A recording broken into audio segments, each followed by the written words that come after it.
Well, I came from a very Orthodox family. We were 3 sisters and 3 brothers. The brothers went to yeshiva, and the sister went to school. I had friends. They were all Jewish friends.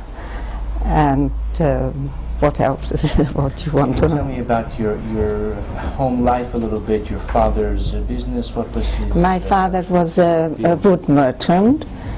And in those days, the women did not go out to work. They were homebound, and the only women who did work is if somebody had say a grocery shop or a greengrocery shop, and the husbands would learn in the back room, so the women would serve the customers. But otherwise, most women were at home. And what language did you speak? Only Yiddish at home, always Yiddish at home, and in school the language that I went to. Actually, the country that I came from was Czechoslovakia. Before the First World War, it was Hungary. It was the Austro-Hungarian Empire belonged. But since after the war, it became Czechoslovakia, and in 1938, Hitler presented it to Hungary as the Hungarians were their collaborators. And by the Czechoslovakians there was no anti-Semitism, but once the Hungarians occupied it, anti-Semitism was great. They brought in some terrible laws, like only 6% of the Jewish people could have businesses. Only 6% of Jewish children could go to higher education. Elementary school was compulsive. We had to go on Shabbos. We didn't have to write, but we had to attend it.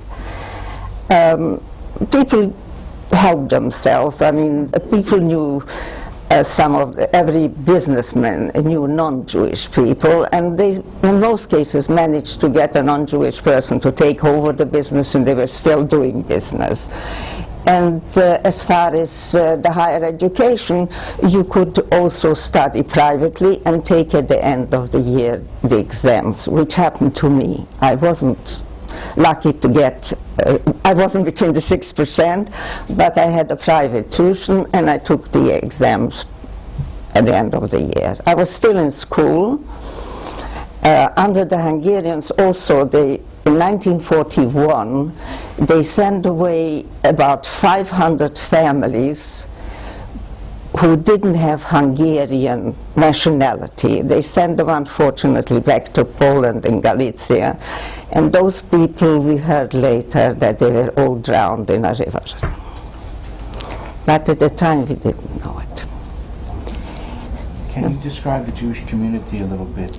Yes, the Jewish community, it was a small town of between 25 and 30,000 people. In 1930 there was a census which showed 5,600 Jews, and there were many religious people and also non-religious people. And there was a yeshiva, there were chaydorim and shuls, and there were a few Hasidim who had their shtibels where they davened. And the town was very nice. The shul was beautiful, and it was in the center of the town. And opposite was a beautiful hotel restaurant, which was called the Royal. I don't know what else you would like me to say about that. Did you daven with a Hasidim? Did I daven with the Hasidim? No, we went to the big shul, but it was not a custom for girls to go to shul the way it is now. Not even women. They only went for a Chodesh benchen or when it was Yizkor. And of course the girls went for shofar blowing, and that's about it. Very few girls, or I mean the boys went obviously, but not the girls. Right. So moving on to the war years. Yes. Well, Hungary was the last country that Hitler wanted to destroy. He marched in 1944. March the 19th. Soon after, just a few days it took, we had to wear yellow stars. We were only allowed to go out at certain times. late in the morning and till early in the evening. Of course, Jewish shops, some of them had to close, and Gentile shops didn't always want to serve. They, of course, were very pleased with the situation and wrote out, no Jew is going to be served in this shop. And things were rationed, of course, by then, not everything but milk and butter, eggs, like everywhere else, I suppose the same way as it was here, because it was wartime. In school there wasn't much discussion about the war, except saying that the Hungarian soldiers are very courageous and they're fighting and they are pushing back the enemy, just like, the usual propaganda. Soon after, they took about 10 or 12 men hostage, the most important people of our town, like the rabbi from the big shul, and we had a very famous surgeon and a lawyer, doctor, and but the doctor, when they came for him, he excused himself to go to the bathroom, and he injected himself with morphine. He died. They never got hold of him. And when they took hostage these people, they said within 5 days or a week, exactly I don't remember, but it's only a matter of days, if there isn't collected 1 million pango being the Hungarian currency, then they will shoot the hostages. Of course, everybody did their best, and the Germans were very kind. They took jewelry and art, pieces of artwork, and of course the money was given to them. Little did we know that none of these people would ever survive the Holocaust. After that, about 3-4 weeks, we were put in a ghetto. The ghetto was in our town, which was a brick factory which had belonged to a Jewish person, so no problem there. They had also not only our townspeople, but also people from the villages around. So we were very, very packed, and it was overcrowded. And we were there, excuse me, we were in the ghetto for some time, not very long, and then they said we are going to go to be resettled in the east.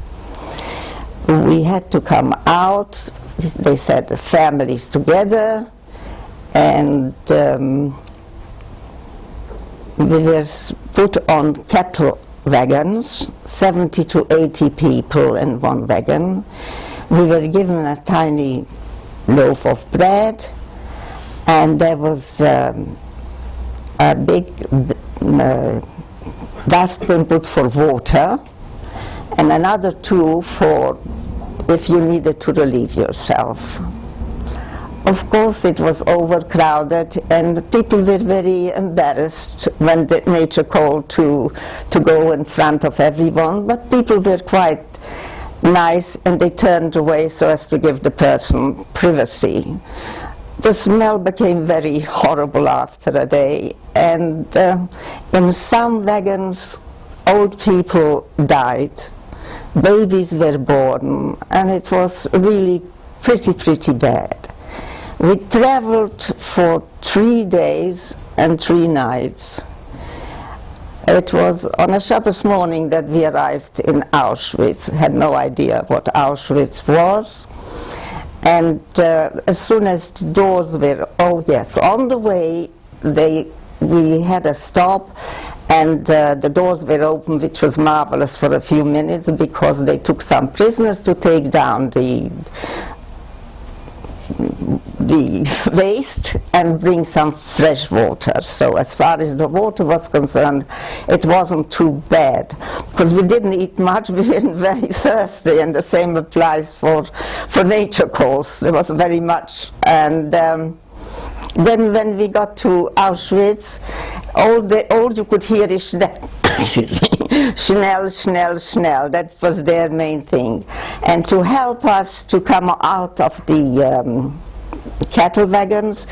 The Jewish prisoners, men mostly, came to help us out, and they were not allowed to speak to us, but whenever one could do it, they would say, make yourself older if he saw a young person. He asked me how old I am. I said, I'm 16. He said, zoek 18, say 18, and if it's an older woman. If he saw sometimes, which was very tragic in a way, if he saw a young girl helping for a mother to carry the children, he would take it out and pass it on to a grandmother or an aunt whom he knew hasn't got much chance. Or if the mother was young, he would tear out the child from the mother's arm and hand it on and give her a smack. Not she shouldn't be looking, running after the child. He would hit her. And that poor woman thought, what a horrible thing to be one of us and to hit me, to tear out my child. But soon she learned that, unfortunately, that was the way that he actually saved her life, because had she been passing by in front of Mengele with that baby, it straight away would have sent her to the side. The men straight away had to be divided in one side and we women on the other side, and all that was really left, which I forgot to mention before, were in most cases, and that's why they said we went like sheep to the slaughter. It wasn't quite like that, because as soon as the Germans occupied, they took all the able-bodied men and sent them to the Munkotabor, which was a working commando. They didn't give them they didn't have they had no opportunity to shoot, but they did all the dirty work for the soldiers, carry all the heavy equipment for them. And so all that we had is, some people managed to hide, like my second brother hid while this at home what was going on too, because they already by the Hungarians they took the people who were supposed to be soldiers into the Munkotabor. Like my brother was a year before the Germans occupied us. He wasn't at home and he didn't know what was going on. He was in the Munkotabor, but my second brother and my youngest brother and my father came to Auschwitz, and me and Mommy and my sister came with me. I had one sister here in London who was married and lived here. And it is through her that I am here. She was a wonderful person, and she was only 26, but she was like a mother, and she had a full house of people to bring over. And we went very easy, because after that I was terrible. I cried and I was a difficult person. And anyway, then we going back to the trains, to men, and as we went, Dr. Mengele we had to pass, and he was so beautifully dressed, and his boots were shining, and he had these white gloves, and he looked such a nice person. You would have never thought that he would be able to kill so many people, not only to send them, but he also experimented, because he was a doctor. He was later on called the angel of death, because he was both handsome and very cruel. Anyway, when it came to my turn with Mommy and my sister, he sent me and my sister to the side of the workers, and Mommy to the other side, which we didn't know at that time what the other side meant. But Mommy spoke a very good German, and she said, I would like to stay with my daughters. Well, I don't know what happened, because he could have very easily said, okay, let the daughters go there as well. But anyway, he didn't want, I suppose, to start, and he thought any time that there are selections, he can send them next time. So Mommy was put through, and we went on our way with hundreds of other people. It was long walking. Eventually, we were taken to a barrack where we were asked to undress, and they shaved all our body hair. We couldn't recognize each other because we were all shaved, and then they told us to go into the shower room.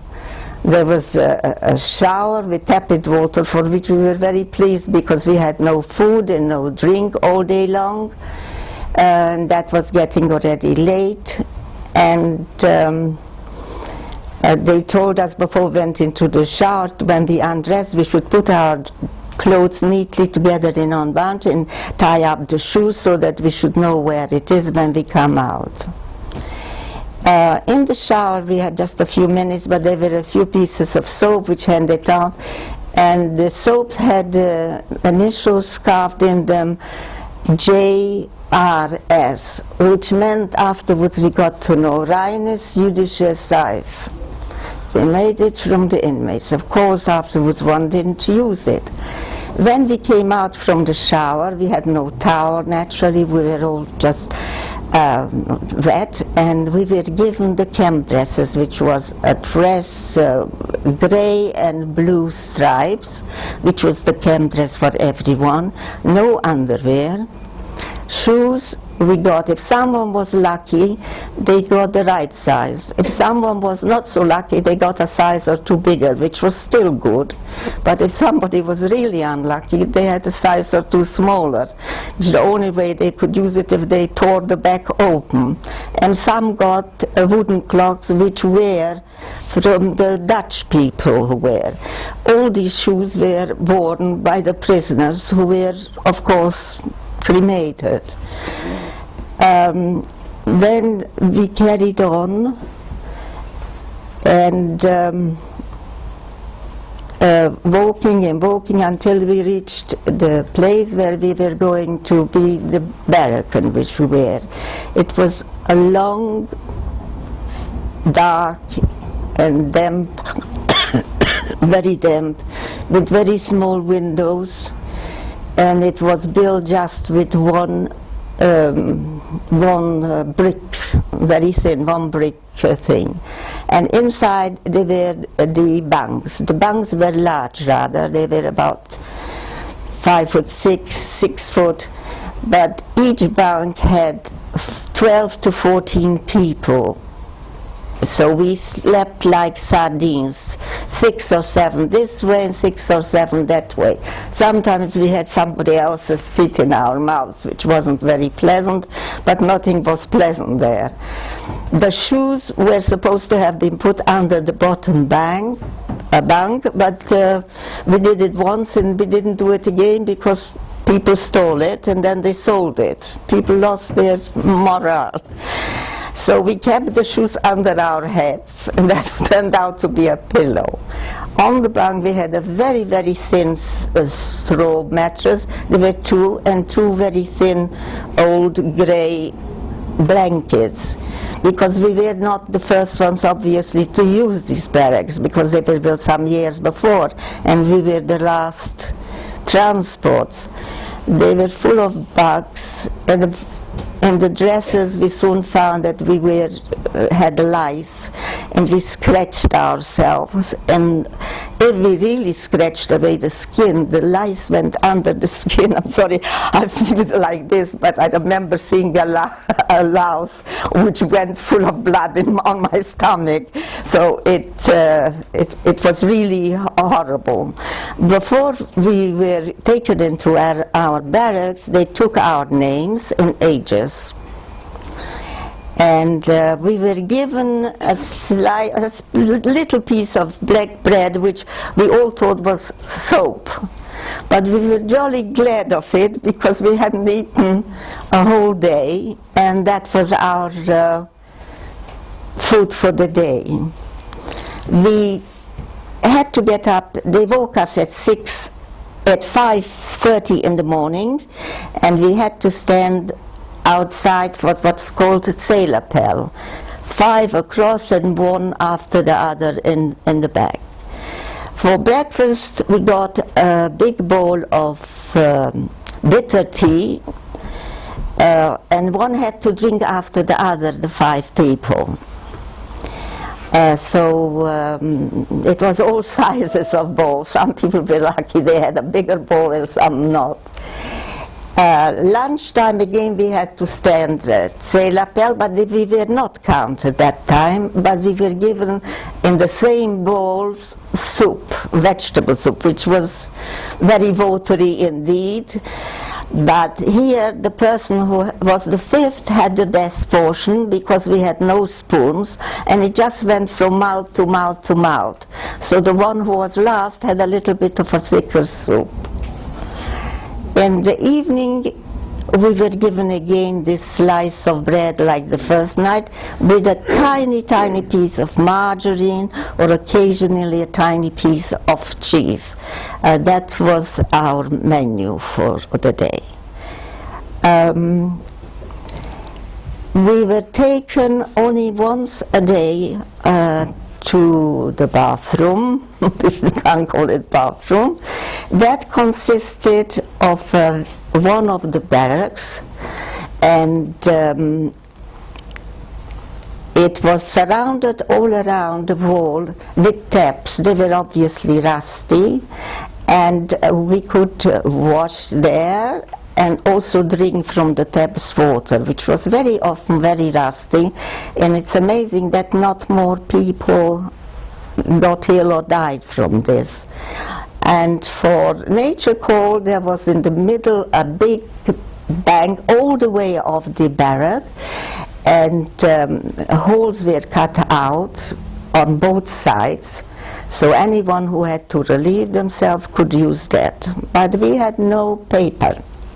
Don't ask me what happened. And my first work was to cut up big, huge stones which they brought from a quarry there. They gave us hammer to cut it into small pieces and build the road between the two barracks. They were in Auschwitz. The Auschwitz part was for men and the Birkenau part was for the women. And there was A lager, B lager and C lager. Each lager had about 26 of these long barracks. The first one was usually a kitchen, and the last one was a so-called hospital, and the one was of course used for the washroom.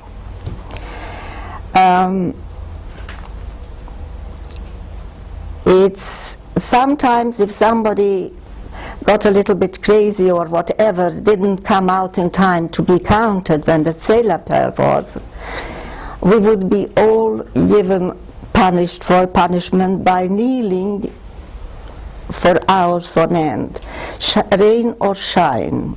And we had nothing on our heads and nothing to speak of as far except this one long dress. And with this dress, it went on for months. Once we were we had to kneel in the rain or shine, and the person who didn't come out in time, well, I don't know what happened to them, but it was not very good. Also, in each barrack was the two girls who were called Stub and Esther, like the official, but she was also a prisoner, and she had to come out and wait with us until the SS came to count us. But she was not allowed to speak to the SS unless she was spoken to. After a time, my mother got very ill, and she got pneumonia and pleurisy. And the doctor told her although they didn't advise to go to the hospital, and you'll hear why later, there was nothing else for her. She has to go to hospital because she just couldn't stand and she was very, very sick. The sister who was with me, she was an absolute angel. She really sort of risked her life many times to go and be with mommy and do all the dirty work is possible in hospital just so that she can take care of her. And once when I was allowed to go to visit mommy, I needed to be excused, and part of the hospital at the end, they had a little washroom so that people who can't walk there. And as I walked in, I saw two little wrapped up things in cotton wool. And as I went near it, I thought I'll use some cotton wool. And it's something that's so horrific that I shall never forget it. There were 2 babies lying on the floor, wrapped up, dead. The thing is this, the people who were pregnant, they straight away sent to the gas chambers. But people who were in the beginning of their pregnancies and they didn't show in the big long dress, didn't reveal it, they lived. And most of them, because in the hospital they were Jewish doctors, the prisoners were the doctors. They brought on the children, but some mothers wanted to go right to the end because they were hoping they'll be freed and maybe the baby will live. But anyway, the trouble is that these 2 little children, babies rather, not children, they were dead. And their resting place was to put them down in the toilet. That's the only way that the mothers could live, and it must have been horrific. Another terrible thing was also, at night we were not allowed to go to the washroom. They collected 8 or 10 people, and outside each barrack they had these big bins to be to be used for nature calls. And when we went out at night and seen all the crematoriums burning with this orange and red and black flying into the sky, and it was the smell of burning flesh, it was very, very frightening and upsetting, because by that time we already knew what to be on the other side, to send to the other side meant. Then it was that I became very ill. I had a lager fever, what they called. Most people died of it, but for some reason I didn't. And one, Stubova, who was the eldest of my barrack, helped me out. She would only take me out just before the Germans came to Kansas, just say 2 blocks before, and put me in the middle of the 5 people so that they shouldn't see that I'm not well. I don't know how I stood, but I stood. And take me in as soon as they went, say, two blocks away to calm the others. Anyway, I got better, but I became very, very thin. And soon after there was a selection. And that was the most frightening things, because you knew if you are selected to go, the selections were to be sent to Germany to do work for the Germans, to help out the war efforts. Anyway, again in front of Dr. Mengele, and we always had to be completely without clothes so that he could see our ribs, or however underneath that dress. We had to remove our dress. And of course, I was one of the chosen ones, with a few other people. And we knew that our time has come and we will be sent to the gas chamber. So we were sent to a barrack where people were awaiting, and we were not looked after that time anymore by a Jewish person who looks after us, but by a Polish non-Jewish political prisoners, because they had also political prisoners there. But this girl who looked after me so much, Mommy went to her because Mommy was still alive, and she went and begged her to do something to get me out. And I don't know how, but she did it, and I was saved. Going back with Mommy being in hospital. Mommy was about 2 or 2.5 weeks in hospital. Of course, they didn't have neither penicillin or any other, or even the things that they didn't have much at all, because everything was given for the German soldiers and the German nation. I think maybe we had a few aspirins or something like this, just, but unfortunately, or we had to say at the end, fortunately, Mommy passed away on the Sunday. they put her body, they had a little coal shed, and they put her there. And my sister and I went always to sit and see whether she's still there. So she was there till from Sunday till Thursday. On Thursday, while we stood sail appel, we saw Mommy being carried on a stretcher by two prisoners, and also by two SS men going so that she shouldn't run away with them. We couldn't get over it that we won't have a mother anymore. But on the following Sunday, there was Lagersperre. That meant that nobody was allowed to go out from the camp, and that was another very frightening thing, because we didn't know what was going on outside or what can happen inside. They can come and march us off to the gas chambers. But what happened is, unfortunately, that they went with a big van or two, I don't know, to the hospital and emptied the hospital with the living sick, and they knew where they were going. And that screaming is, if I think about it, will always remain to a certain degree. So we had to be satisfied that my mother had the source to die and not know where she was going. And soon after that, I'm looking at the time. We were sent to Germany, to another camp to work in ammunition. How long is it that you were in Auschwitz? I was between 6 and 7 months, and then 5 months in the Sudetenland until we were liberated. I was liberated till the last day of the war, the 8th of May, and our camp was supposed to have been blown up. They got it ready, but in the middle of the night the soldiers, the SS, ran away because they heard too much too near the shooting and all that. So they ran away overnight, and we got up in the morning. We also heard all the shooting in the cannons and whatnot. And that's how we were freed. There is a lot to say, but the time is running out, and I don't want to keep anyone a minute longer as fast as on.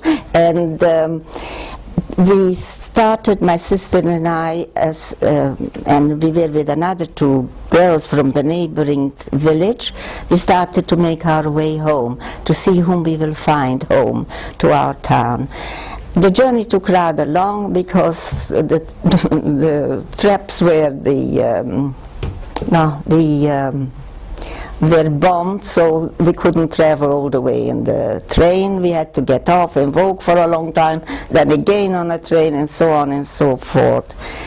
When we got home, we found my oldest brother Avram Moshe at home. He didn't know anything, although except a sister-in-law of mine was also liberated 3 months earlier, and he was also liberated 3 months earlier. In Budapest he had typhus, and my sister-in-law was liberated in Auschwitz, which was also by the Russians.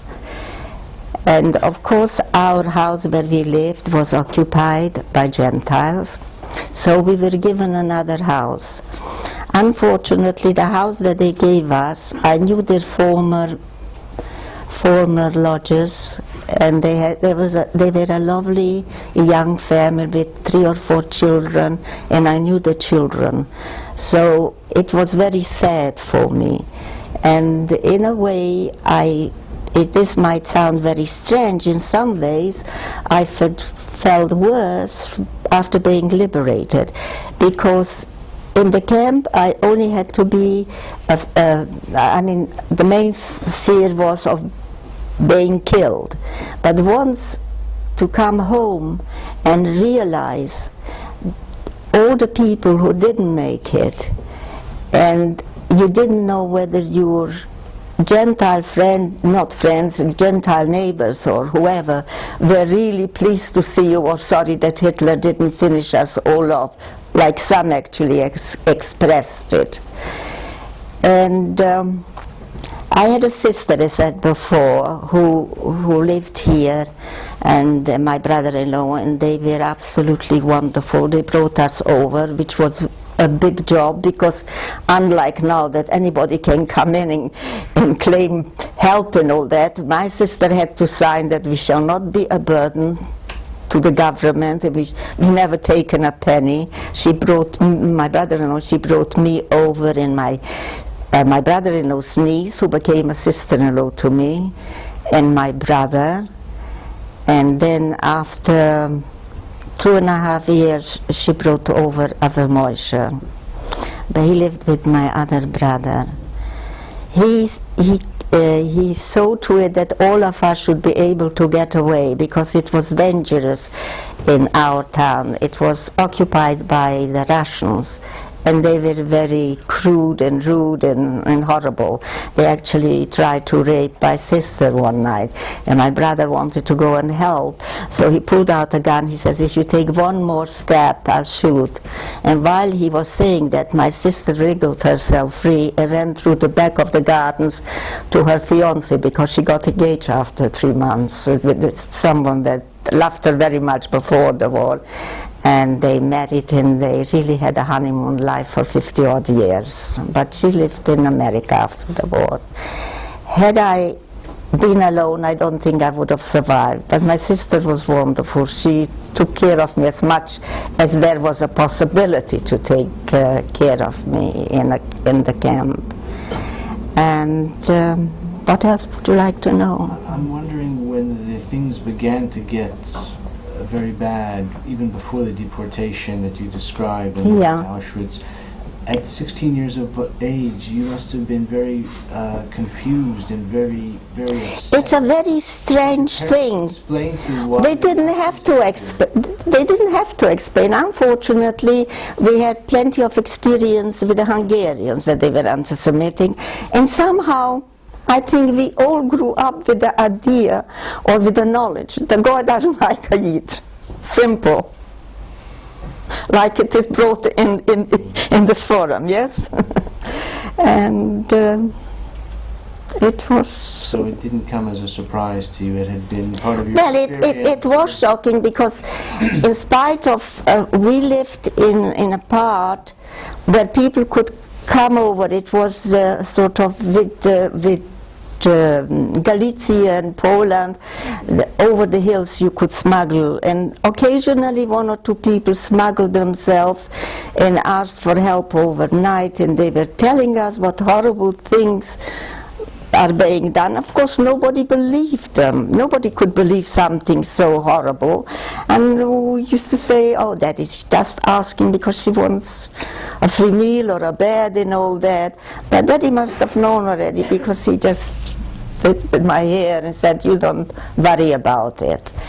And then overnight afterwards, they sort of tried to put them up to Budapest, because at that time still Budapest was a little bit safer. Eventually, of course, Budapest was nothing. And also, while we were the next day, while we were standing there, came a Polish woman or someone who's been there many years.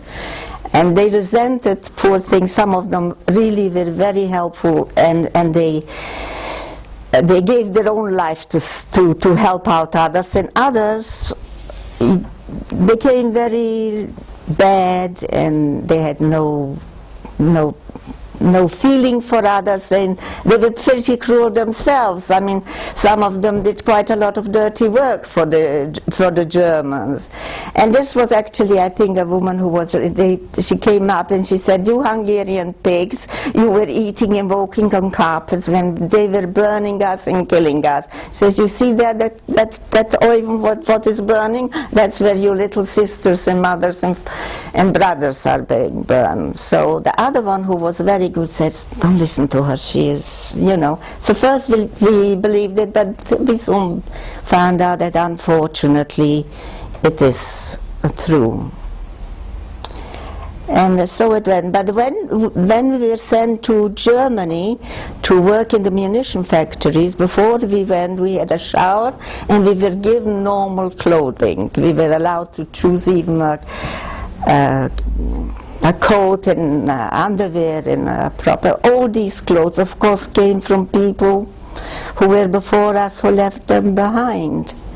And again, we were in a wagon, a cattle wagon, but we were only 50 sent to this factory. So we were there, and a doctor and a dentist and a cook. And for some reason, we had a German SS sitting with us inside, which I worked out must have been that it was his punishment, because the Germans were traveling first class and they didn't. And he was quite a nice man. He wasn't cruel. He asked an occasional question and all that.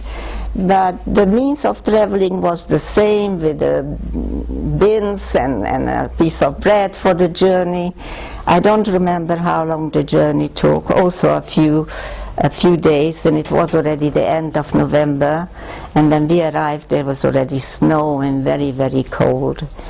But we got, the camp itself was a very, very big, must have been a magazine or something, where farmers held their stuff, because it was with straw, full of bits of straw, and we were sleeping the first night on the floor, but on the second night we were given all day long to clean the windows and fill sacks with straw, and there were bunks, also 3-tier, but single ones, and a blanket, so it wasn't too bad. I mean, we had to sleep in the same clothes, both in Auschwitz and in the Gergenthal, where we finished off, because we had nothing to change.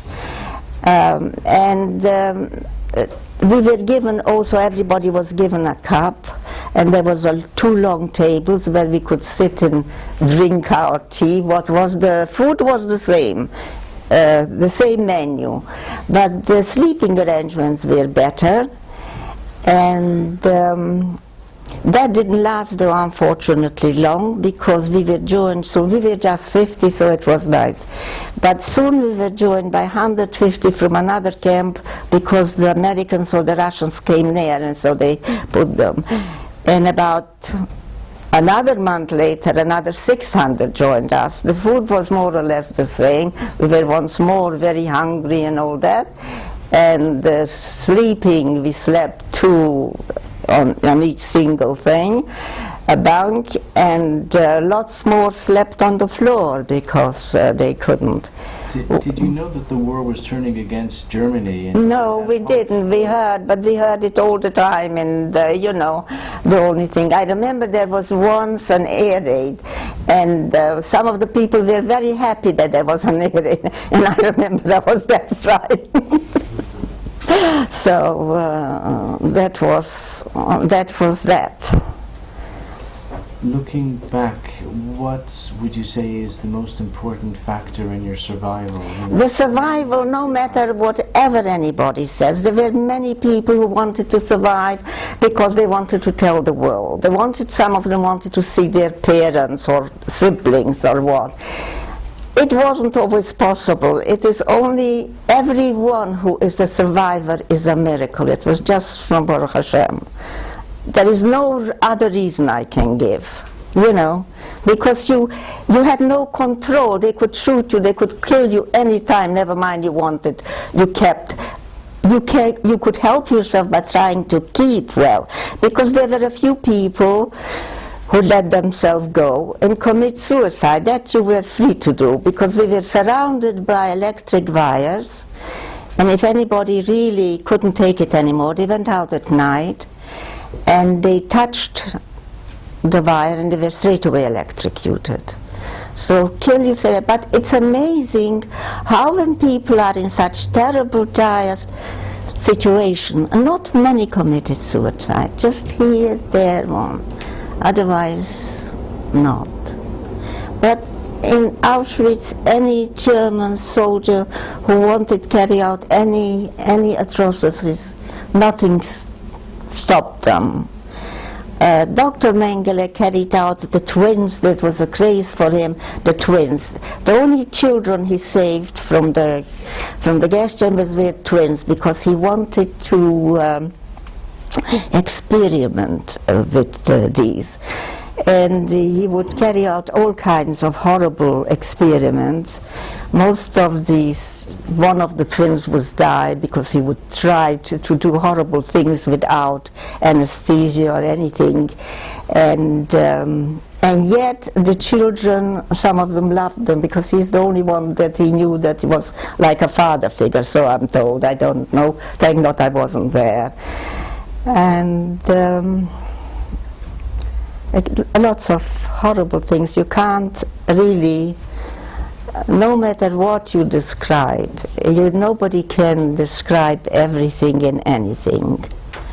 How horrible it was, and there is no explanation. Even I, who went through it all, sometimes think, is it possible that I went through all that and I'm here, and I come to, when I make a cake, if it doesn't rise high enough, I get upset. Is that important? But that's how it is.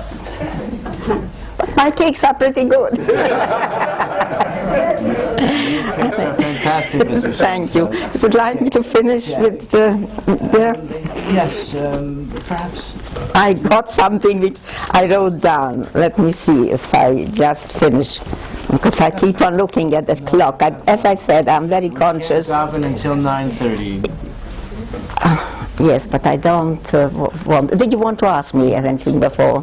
I was just going to ask you, have you ever gone back to your hometown? Have you Yes, but that's what I told you. Oh, afterwards. No, to me it would be like going to a Beisoilem without Mercedes. And I'm not interested to see the Hungarian people. First of all, it's too many years past, and secondly, it would only hold sad memories of the people I knew, my friends, my family, no one there. I mean, my father was 9 siblings. The only one who remained was a sister who lived in America, and the same with my mother.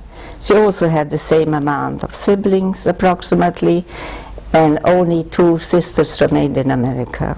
And everybody was killed, their children, and the children's children who were married and who lived and with whom I played. I found it very, very hard after they came to. I felt I felt guilty for having survived, simple, and I couldn't find myself a place. And I would ask, why, you know.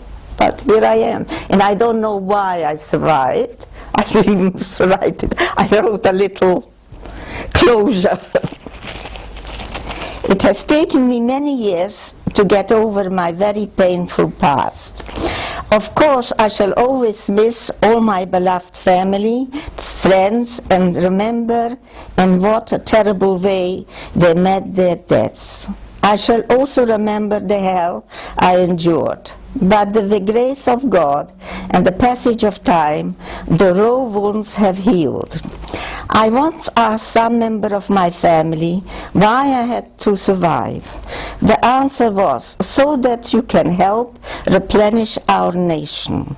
It is mostly to my children, grandchildren, and especially to my great-grandchildren that I owe my present state. Not only are they loving, beautiful, they are all brought up in the Torah way, which was their ancestors' way. They are a credit to Kalal Yisrael. It is in a way a pity that Hitler did not live to see the nation he wanted to destroy and obliterate has in fact blossomed. There were never so many yeshivot, chaydorim, Jewish schools, and botar madroshim as there are now. Hatzolo, Seed, Dafayomi, etc. There is all kind of help for people who need help, and people give more tzedakah. Of course, not everybody belongs to this category, but I thankfully do, and it gives me meaning and value to my life. As time goes on, more and more join us by becoming Balei Tshuva. Many nations perished in the past, but we were promised by our holy God that the Jewish nation shall never perish. Am Yisrael Chai.